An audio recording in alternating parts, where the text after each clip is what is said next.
మన ముఖ్యమంత్రి రేవంత్ రెడ్డి గారు విద్యార్థులని మంచి విద్యాభ్యాసం చేయాలన్న ఉద్దేశంతో చిన్న వాళ్ళకు కూడా కాస్ట్లకు అతీతంగా కులాలకు అతీతంగా అందరిని ఒకటే దగ్గర చేసి 5th నుంచి 12th వరకు 5వ తరగతి నుంచి 12వ తరగతి वరకు 5 से 12 क्लास तक पूरा हर डिस्ट्रिक्ट में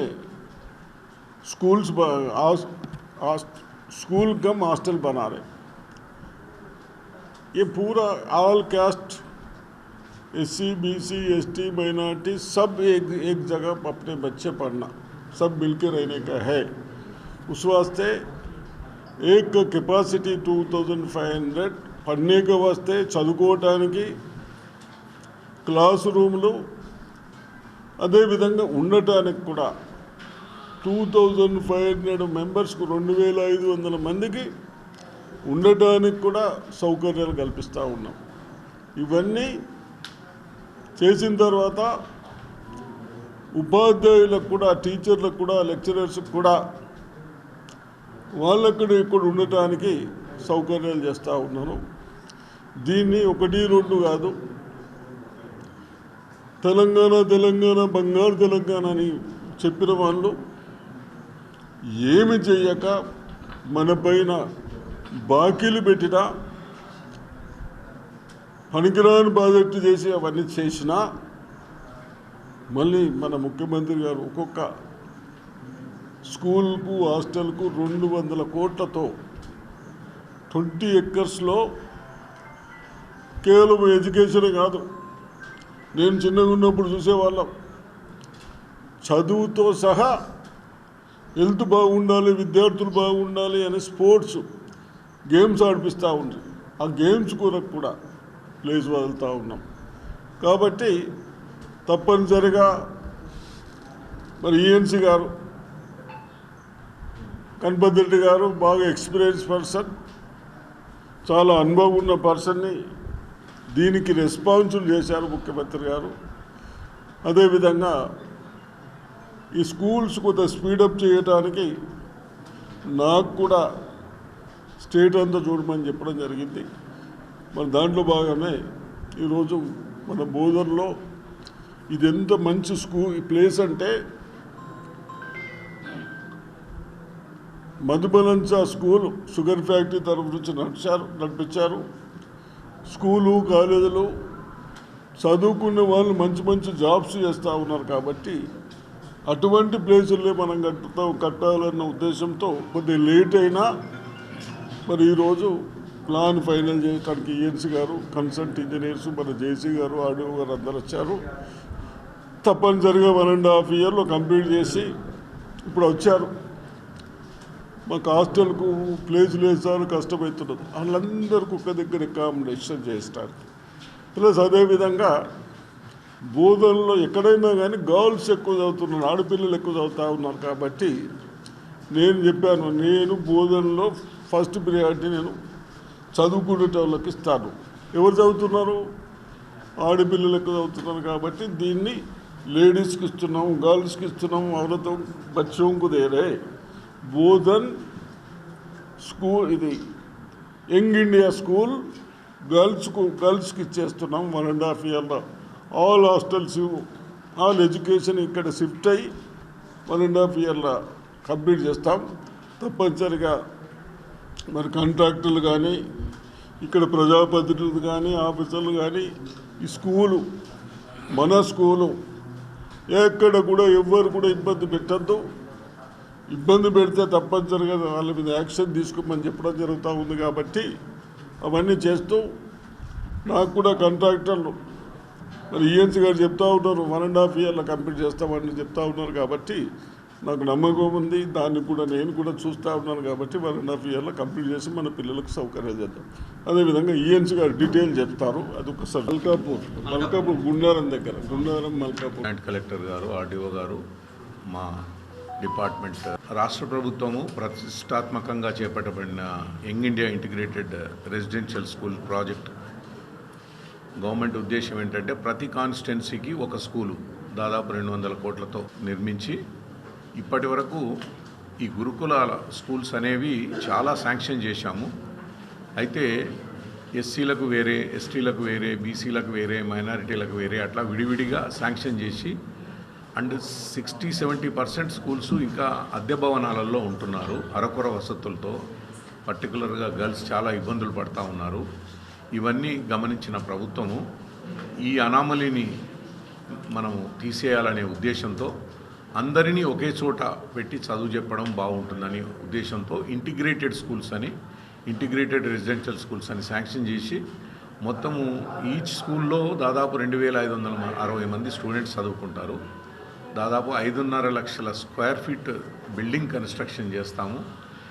అత్యాధునిక సదుపాయాలు ఉండాలంటే వాళ్ళకు తరగతి గదులతో పాటు హాస్టల్ సౌకర్యము, డైనింగ్ హాల్స్, కిచెను, తర్వాత స్టాఫ్ అందరికీ రెసిడెన్షియల్ అకామిడేషను, వీరికి ల్యాబొరేటరీసు, డిజిటల్ ల్యాబ్స్, వీటితో పాటు క్రీడా మైదానాలు అంటే ఇండోర్ గేమ్స్, అవుట్డోర్ గేమ్స్ అన్నీ ఆడుకునేదానికి కూడా సదుపాయాలు దీంట్లో పొందుపరచబడినాయి. సో అంటే మామూలుగా కార్పొరేట్ స్కూళ్ళల్లో లేని ఫెసిలిటీస్ కార్పొరేట్ స్కూల్లో ఓన్లీ బిల్డింగ్స్ ఉంటాయి, మైదానాలు అవి చాలా తక్కువ ఉంటాయి. మనము ప్రభుత్వము ప్రతి స్కూల్కి 20 ఎకరాల స్థలం ఇచ్చి విద్యతో పాటు వాళ్ళకు క్రీడా నైపుణ్యాలు కూడా పెంచాలనే ఉద్దేశంతో మంచి క్రీడా స్థలాలు కూడా మేము దీంట్లో ఏర్పాటు చేయబోతున్నాము. అయితే మన ప్రభుత్వము ఈ స్కీమ్లో చేపట్టబడిన వర్క్స్ అన్నీ వచ్చే విద్యా సంవత్సరానికి సగము, ఆ నెక్స్ట్ విద్యా సంవత్సరానికి సగము మొత్తం కంప్లీట్ చేయాలనే ఉద్దేశంతో, దీన్ని స్పీడప్ చేయాలనే ఉద్దేశంతో గౌరవనీయులు సుదర్శన్ రెడ్డి గారిని ముఖ్యమంత్రి ఏంటంటే తరచుగా రివ్యూ చేయలేరు, అన్ని తిరిగి చూడలేరు కాబట్టి వారి తరఫున వారిని దీన్ని రివ్యూ చేసి సక్సెస్ఫుల్గా ఇంప్లిమెంట్ చేసే బాధ్యతను పెద్దలకు అప్పగించారు. దానిలో భాగంగా ఫస్ట్ కిక్ ఆఫ్ మీటింగ్ హైదరాబాద్లో పెట్టారు. మా ప్రిన్సిపల్ సెక్రటరీ అందరం అటెండ్ చేశాము. రాష్ట్రంలో ఉన్న అందరు ఏజెన్సీలని, కన్సల్టెంట్లని అందరినీ పిలిచి ఫస్ట్ మీటింగ్ హైదరాబాద్లో పెట్టాము. తర్వాత ఫీల్డ్ విజిట్స్ ప్రతి ఉమ్మడి జిల్లాకు ఒక విజిట్ చేసి రివ్యూ చేయాలని నిర్ణయం తీసుకున్నారు. దానిలో భాగంగా మొట్టమొదటి విజిట్ నిజామాబాద్ జిల్లాకు వచ్చారు. వారి కాన్స్టిట్యున్సీలో ఉన్న ఫస్ట్ స్కూల్ని ఇవాళ మేము రావడం జరిగింది. ఈ స్కూల్కి మామూలుగా శాంక్షన్ దాదాపు 6 నెలల క్రితమే అయినా కూడా మాకు ల్యాండ్ తీసుకోవడంలో నిజాం షుగర్కి సంబంధించిన ల్యాండ్ కాబట్టి కొంచెం డిలే జరిగింది.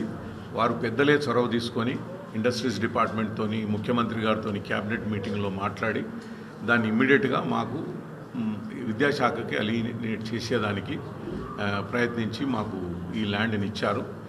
వారికి, రెవెన్యూ వాళ్ళకి కృతజ్ఞతలు.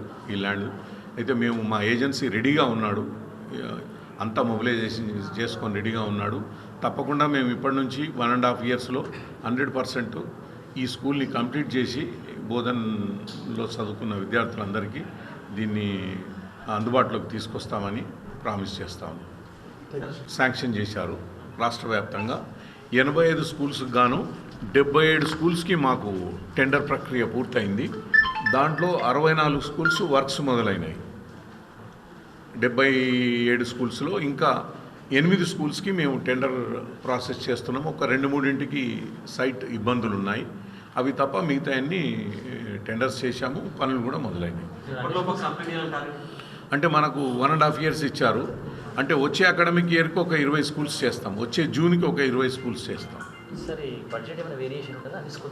అన్ని స్కూల్స్కి ఒకటే. ప్రతి స్కూల్ సేమ్ ప్లాన్ ఉంటుంది, సేమ్ ఫెసిలిటీస్ ఉంటాయి.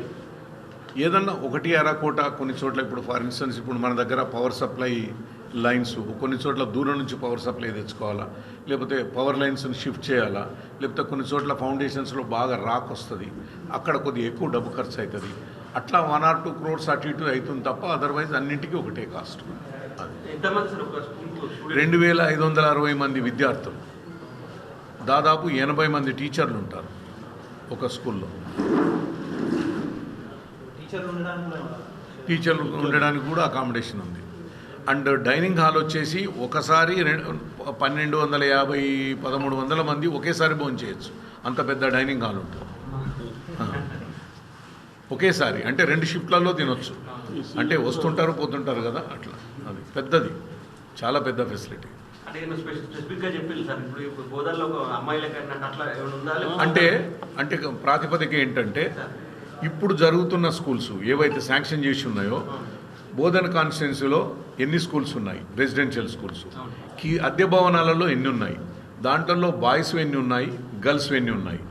ఉంటే సపోజ్ 2 బాయ్స్ ఉన్నాయి 2 గర్ల్స్ ఉన్నాయి అనుకోండి, గర్ల్స్ స్ట్రెంగ్త్ చాలా ఎక్కువ ఉందనుకోండి. ఎందుకంటే మనం 2500 మంది 60 మందికి అకామిడేషన్ ఉన్నప్పుడు తక్కువ వాళ్ళని తీసుకొచ్చి పెడితే ఎక్కువ అకామిడేషన్ మనకు వేస్ట్ అయింది కదా. ఎక్కువ మంది కిరాయి భవనాలలో మనం అద్దెలు కట్టడం ఉండడం కూడా అది ప్రాతిపదిక తీసుకుంటే బోధనలో గర్ల్స్ ఎక్కువ ఉన్నారు అద్దె భవనాలలో చదువుతున్న వాళ్ళు. అందుకని సార్ దృష్టికి తీసుకొస్తే ఆడపిల్లలు బాగా సిన్సియర్గా చదువుకుంటారు, వాళ్ళకు సదుపాయాలు బాగుండాలా అని చెప్పేసి వారే మాది గర్ల్స్కి కేటాయించండి అని చెప్పారనమాట. అది మనకు 3 మంది ఉన్నారనుకోండి, ఈ 1500 మందిని అకామిడేట్ చేశాక ఇంకా మిగతా స్థలానికి పక్క కాన్స్టిట్యున్సీ గర్ల్స్ ఇడికి వస్తారు, మన కాన్స్టిట్యున్సీ నుంచి కిరాయిలలో ఉన్న బాయ్స్ ఆడిపోతారు. సో ఆ విధంగా అడ్జస్ట్ చేస్తామన్నమాట. అది ఇది చాలా గొప్ప నిర్ణయం. చాలా ఎందుకంటే ఒక్కొక్క స్కూలు ఇంత పిల్లలు ఒక దగ్గర plus junior school 8th class వరకు ఒక ఏరియాలో, 8th నుంచి 12th వరకు ఒక ఏరియాలో. అంటే ఎక్కడ కూడా ఎటువంటి ఇబ్బందులు కాకుండా అన్నీ చూస్తూ ఉన్నారు. ఆలోచన మన ముఖ్యమంత్రి గారి ఆలోచన చాలా గొప్ప నిర్ణయం ఇది. ఎందుకంటే ఎడ్యుకేషన్ ఉంటే అన్నీ ఉండాలన్న ఉద్దేశంతో టీచింగ్ కూడా వారు చెప్తా ఉన్నారు. మరి మంచి లెక్చరర్స్ టీచర్లను కూడా 80%ని వాళ్ళని కూడా అకామిడేషన్ ఇక్కడనే చేస్తున్నారు. ఇవన్నీ చాలా గొప్ప నిర్ణయం కాబట్టి తప్పనిసరిగా